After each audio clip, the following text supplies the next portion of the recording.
Hello, and welcome to the Knights in the Nightmare Let's Play.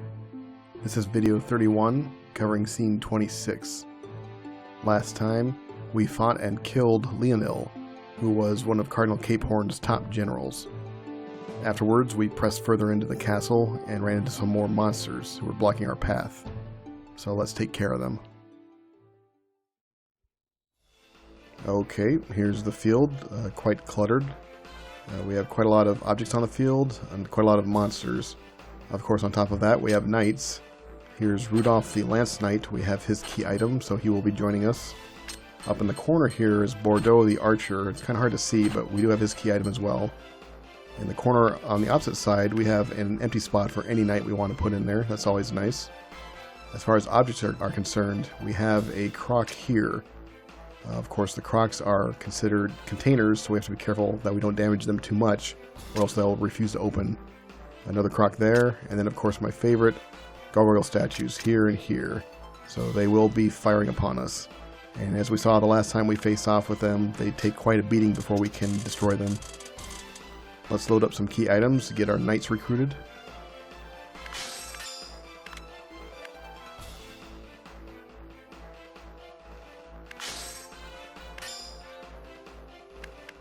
As for our empty spot, I go ahead and throw in Johann. That'll be a good spot for him to beat on those gargoyle statues. There's also a darkness enemy in the space above, so I throw on a Sanctity Axe that can attack in both Chaos and Law phase. So Johann should be able to hit both the statues and that blob guy if he has the time. Rudolph has a little Sanctity enemy in his area, so I throw on a Darkness Lance for him. Our primary concern is going to be smashing those gargoyle statues, though, and getting the key items out.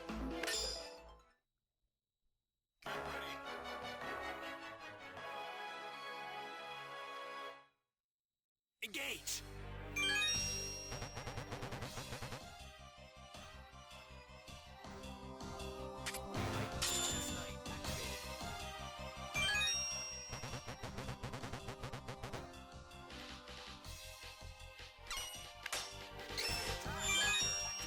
Let's do this. Beatrix is a hermit that we recruited quite a few scenes ago now.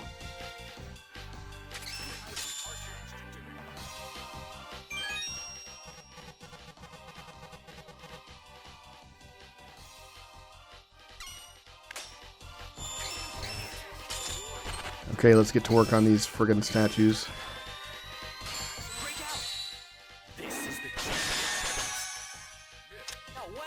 Alright, 25% damage. That's not too bad.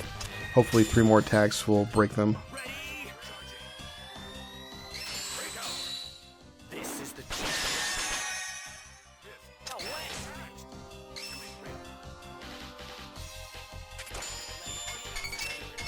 Bordeaux is in a good spot to farm gems. He can cover quite a lot of area and get some cheap hits off.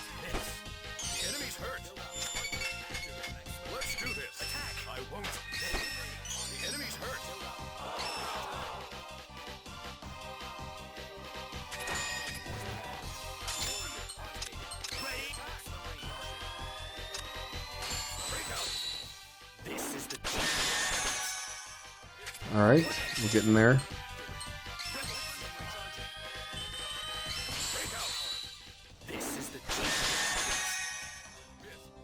And a key item pops out, which I didn't notice right away. The little orc in the corner tried to steal it from me, and that's actually what got my attention. Alright, second key item gotten. First gargoyle statue smashed.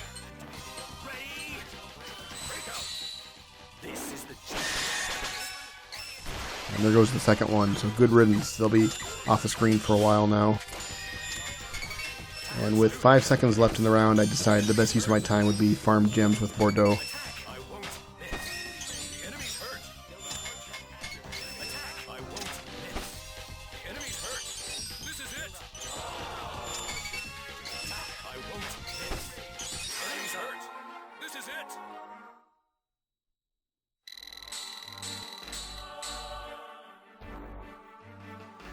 Okay, 2 key items gotten.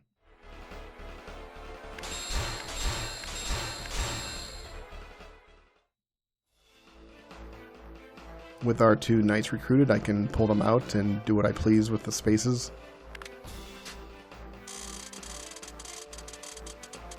And it looks like we have 2 more key items to get rid of before we can be done with that.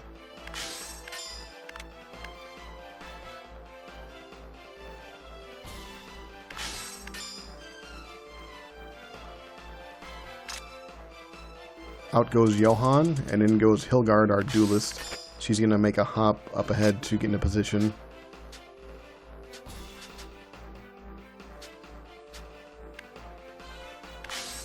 And that Sanctity Rapier will be good to fight the Darkness monster in that area. I pull out Rudolph and throw in our permanent Lance Knight, Alonso. And finally Bordeaux comes out and I put in Freeber, our wizard. That's a good spot for Freeber to cover a lot of ground. Although I don't have the inventory space to give Freeber a wand yet. He can still farm gems though. Engage.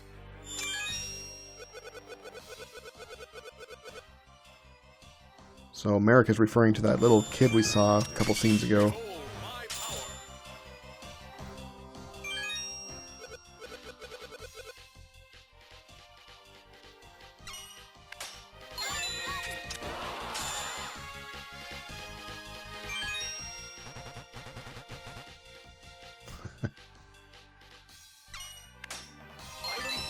Okay, all the key items are delivered. And there's Hilgar moving up. Now she can beat on that dog.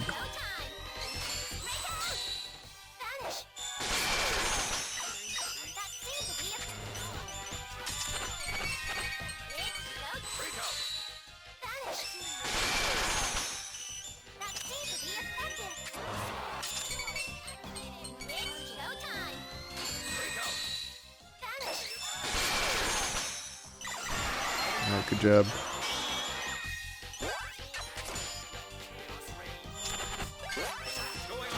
Moving Alonso into position so he can beat on that ghost and the croc. Let's get the croc first.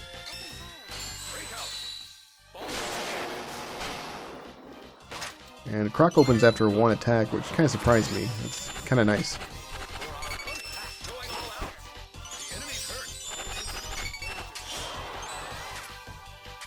That ghost should be easy picking for Alonso now.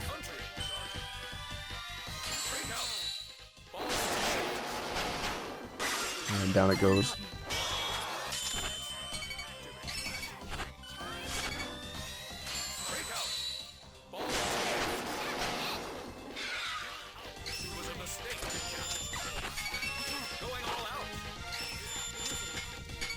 Here I'm using Freeber to grab some gems.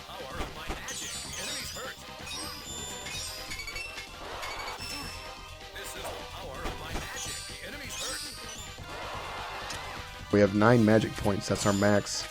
Might as well spend them, huh?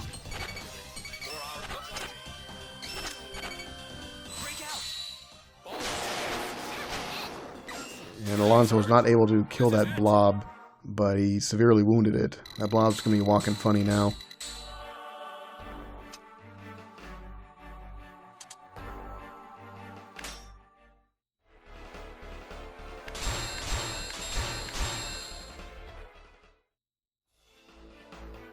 Okay, that bottom croc has been opened. We're going to put Johann in so he can smash it, destroy it completely. And we'll swap out Alonso for Hilgard, and she can hop up to the upper region so she can pound on that other croc.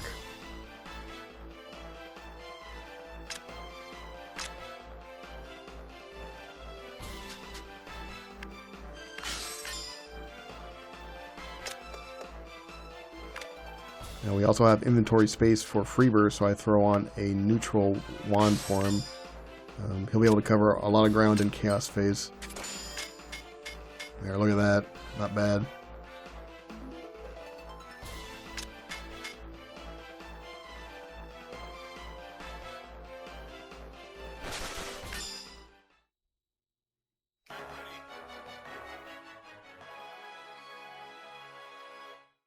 Engage. Alright, let's get Hilgard up there.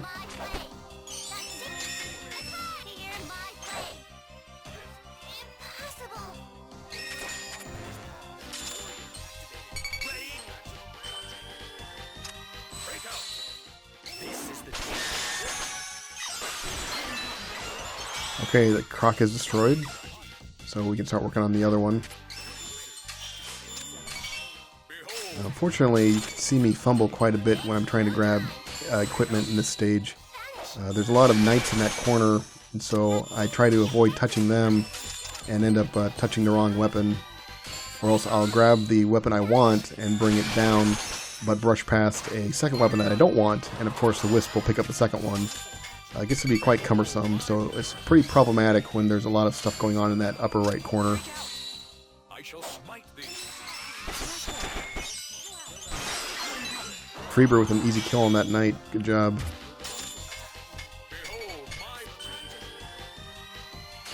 break out. I shall smite thee. The enemy's hurt. This is it. Behold my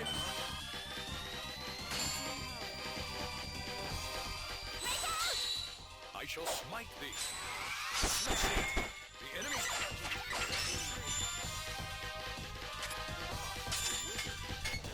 Behold, break out. I shall smite thee.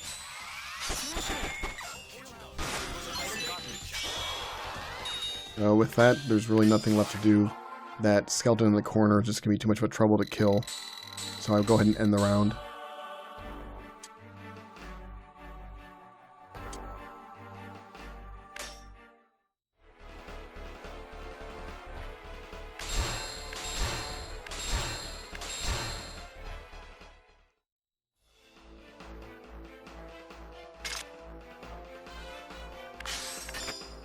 I can pull out Johann, and then pull out Hilgard and swap their places. Hilgard goes where Johann was, Johann goes where Hilgard was. Johann will be able to smash that croc in the corner, and then Hilgard will be able to attack upwards and hopefully kill that darkness monster. And since Johann's near a fire enemy, I throw on an ice axe.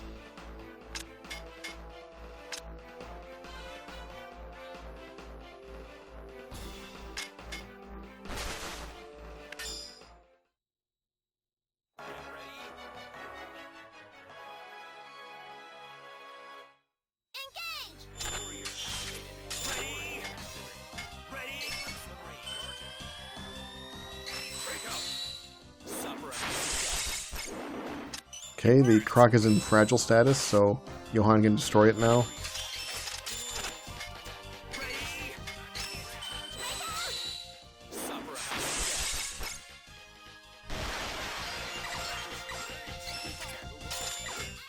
At this point, we just need to get some kills.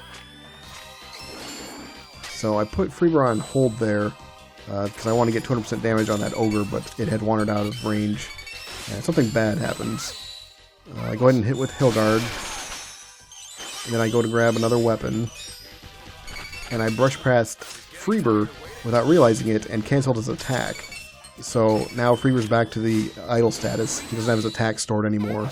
Son of a bitch.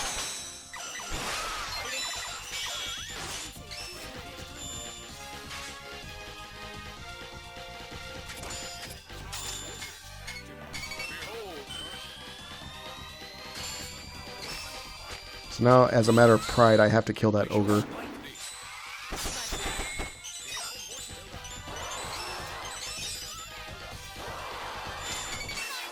And instead I corner myself and get killed.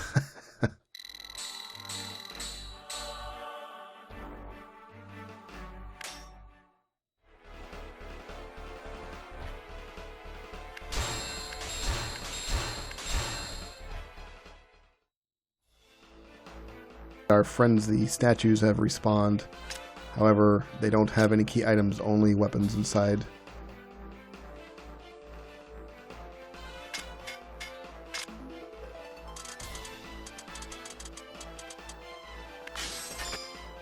I go ahead and throw Moira in that spot that Johann had just been in.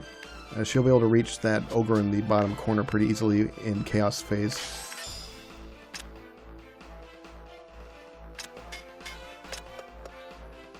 And guys, something horrible happens this round.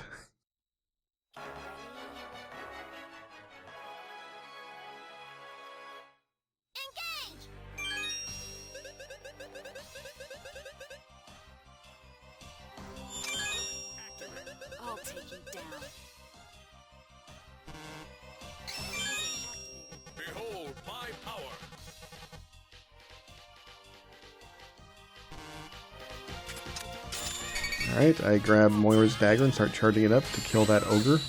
Wander in darkness. And he survives the first blow, so I go for another hit. And down in the corner, I'm minding my own business. But the dog has noticed Moira charged up, and he pounces on her face and starts mauling her. And I didn't realize right away, so he got some hits off on her. At this point, internally, I was just screaming, "Fuck you! Fuck you!" I was really pissed. I almost snapped the DS off, but instead I decided to kill that fucking mutt.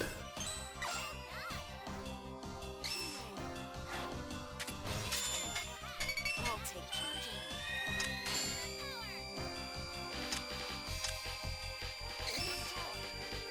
Break out. Wander in darkness. Down goes that fucking ogre. Break out. Vanish.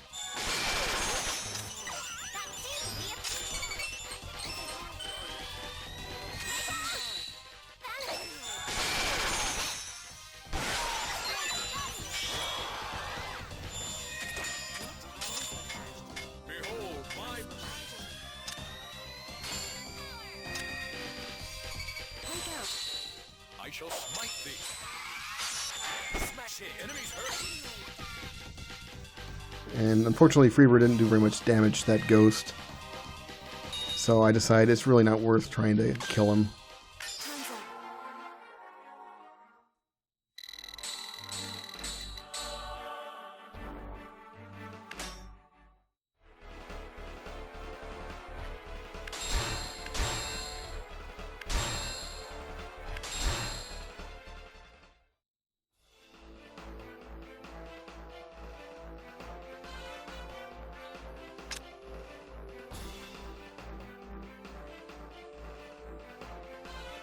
At this point, we're just waiting for those crocs to respawn.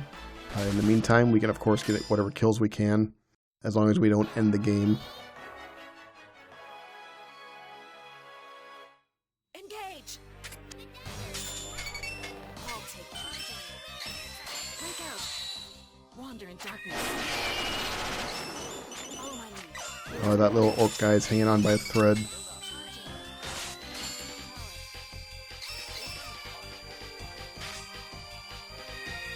Break out. Wander in darkness. There we go. Behold.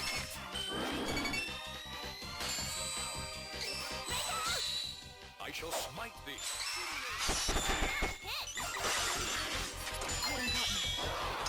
Freeber makes short work of that ghost. And we have no more magic points, so Hilgard needs to farm gems. Now, upon killing those two monsters, that actually promoted the sword enemy to a final monster. So for that reason, I have to be careful not to kill it. I didn't want to risk it, so I end up just ending the round.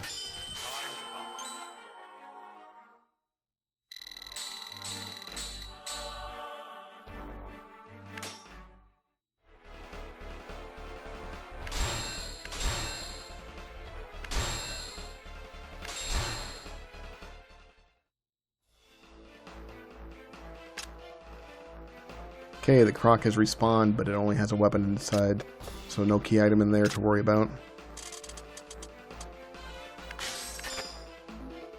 I go ahead and throw Johann in anyway. He'll be able to make short work of that blob in front of him, and if he happens to open the croc and get the weapon, then great.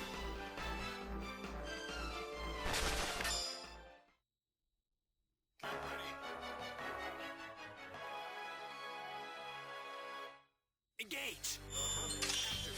I'll take you down. Ready? Break out. This is the chance. See that? Item got.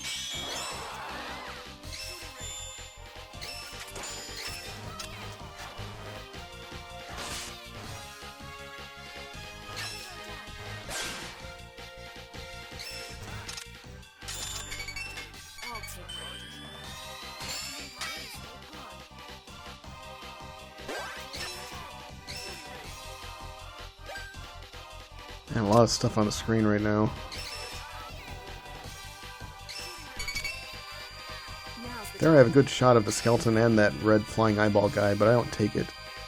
I don't know why I didn't. I don't know what my problem was.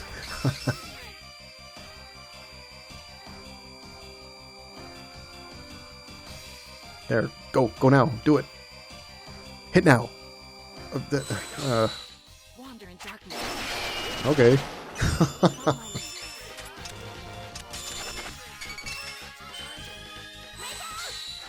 Wander in darkness.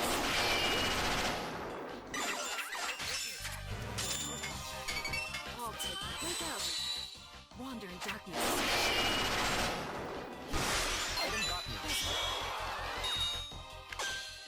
And I end the round.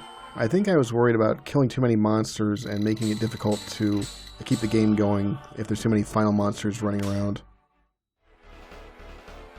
In fact, yes, we see there's quite a few final monsters now in the monster slots.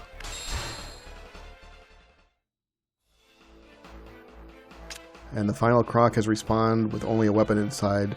Alright, we have free reign, we can kill whatever we want.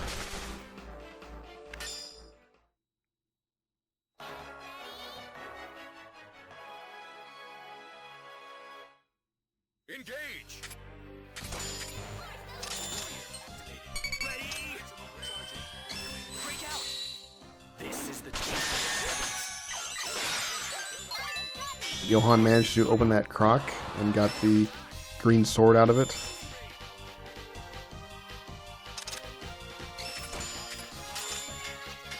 Behold, I shall smite thee. Smash it. Ogre in the corner smashes the croc. I wasn't able to stop him. Didn't really care. Behold,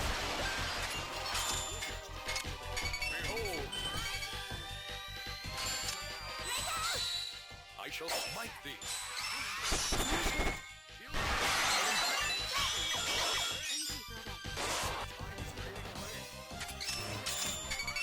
I'll take it.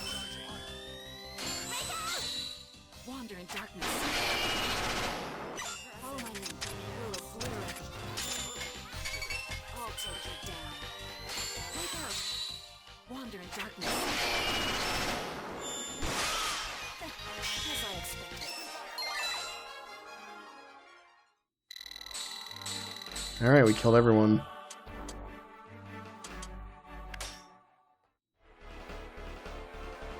And it looks like we're fresh out of purple darkness monsters. We've killed them all.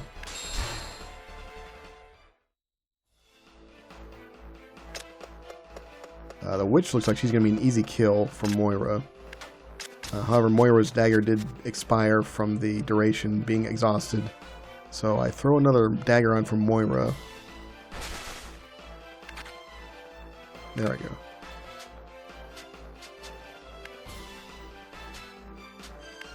And I'm thinking to myself, that's going to be such a quick, easy kill for Moira, and it's going to end the round. So I'm going to go ahead and remove the other weapons, because I don't want their duration to suffer if I'm not even going to use them. I'll just kill that witch really quick, and it'll be fast and over. Engage! And I'm pretty smart. Now I just got to kill the witch, and... oh, shit. Could you... Oh, fuck. No, go the other way. Other way, please. Yep. Wander in darkness.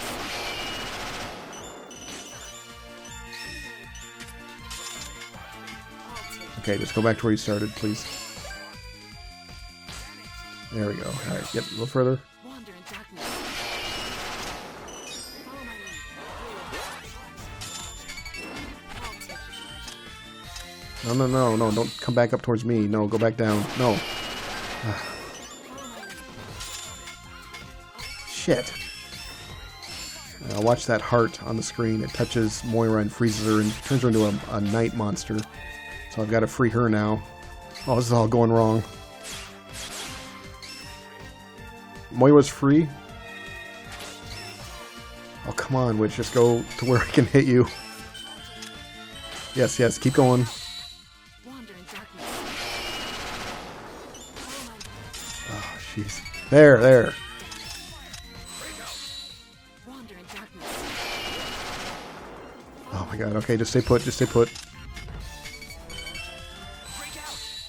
Oh. Oh, we got her. Not my best round.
I didn't have to do any transals this time at the inventory screen, so instead all I did was advance.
Okay, looks like we square off against Aquina next time. And if you notice, she has claimed the high ground, and in fact has put some barricades in front. Looks like some siege weapons that are going to be firing on us. So it looks to be a fun time. Let's talk a little bit about the flashback that we just saw, though. Before we get to it, though, I want to revisit a flashback we saw previously in scene, I think it was 17. This flashback was set 4 nights before the fall of the Western Tower. So 4 nights before we saw that tower explode. In the flashback, we saw the King Wilmgard coming up to Cape Horn in the route to Gerhard. So this is, of course, the little road between the castle and Fort Gerhard. Cape Horn says, "Hey, welcome back, sire. How was the castle city?" King responds, "The citizens seem fine. Nothing's changed." Now, he's more worried about the people of Regniberg. Remember, Regniberg is the capital of this kingdom, and I would assume is probably the largest city. Cape Horn goes on to say, yes, regarding Regniberg, I think it's necessary for you to go there to ensure their morale is high. And the king responds saying, yeah, you're right, but I want my son to do it. He's got to be a king someday, he needs to learn the ropes, so yes, this will be a good job for him. Now, when told this, Cape Horn kind of stammers a little bit. Says, oh yeah, but, and it takes a little goading before he'll say anything else. Wilmgard has to say, come on, just what are your concerns, tell me. Finally, Cape Horn says, well, you know, the prince, he has lost his fiancée in recent events. Now, the fiancée he's talking about is Princess Aliere of the Tiamats. They were betrothed to make a blood tie between the two factions and hopefully end the feud. That was Wilmgard's plan anyway. Now, we still don't know the whole story behind Aliere. She just up and vanished, and in fact, Cape Horn's knights were looking for her up until recently. At any rate, so Cape Horn is saying, well, no, the prince can't go, he's all depressed. And I don't think that the citizens would want to see him in grief. They love him, they don't want to see him all mopey, and they don't want to see him sad. At that point, he just says, well, okay, I mean, that's my thoughts, do whatever you want, and he leaves. Wilmgard turns to his entourage and says, you know what, yeah, I think I'm going to listen to Cape Horn, I'll follow his advice. Now let's go to the flashback we just saw. This is set 3 nights before the fall of the Western Tower, so 1 day after the flashback we just discussed. In it we saw Wilmgard saying, yep, I'm about to go to Regniberg, and Aldry saying, wait, I don't like this. It's as if he knew you were going to go instead of the prince. So Aldry smells a rat, doesn't she? She's on to something. She can't quite put her finger on it, but it just seems weird and convenient. Wilmgard, of course, responds with, well, even if it is a trap, I gotta go. So keep the castle and my son safe. At that point, Aldry pulls out a charm she made with hair. Okay, thanks. And I don't know, maybe this is me, but I thought this was fucking weird. Wilmgard accepts the charm and he immediately sniffs it. He sniffs it! Okay, I mean, whatever relationship they have, okay, you know, God bless, whatever. Anyway, present time, we saw Aquina run up to Cape Horn saying, holy shit, Leonil's killed. Now, it's kind of amusing at this point because Cape Horn, he's quaking in his boots, isn't he? He's starting to shit himself. Oh shit, I'm screwed. Now, Aquina pipes up and says, no, leave this to me, I'll take care of it. She's been portrayed as very loyal to Cape Horn. I'm not really clear what her motivations are, but for whatever reason, yes, she really wants to serve him well. And of course, that brings her to us. Now it looks like we're going to fight. I'm looking forward to this next boss fight. I kind of like it. Once again, as I said, she's claimed the high ground, and of course we have to deal with that and find a way to overcome that. It's our job to do, so we're going to do it. Thanks for watching, and I'll see you next time.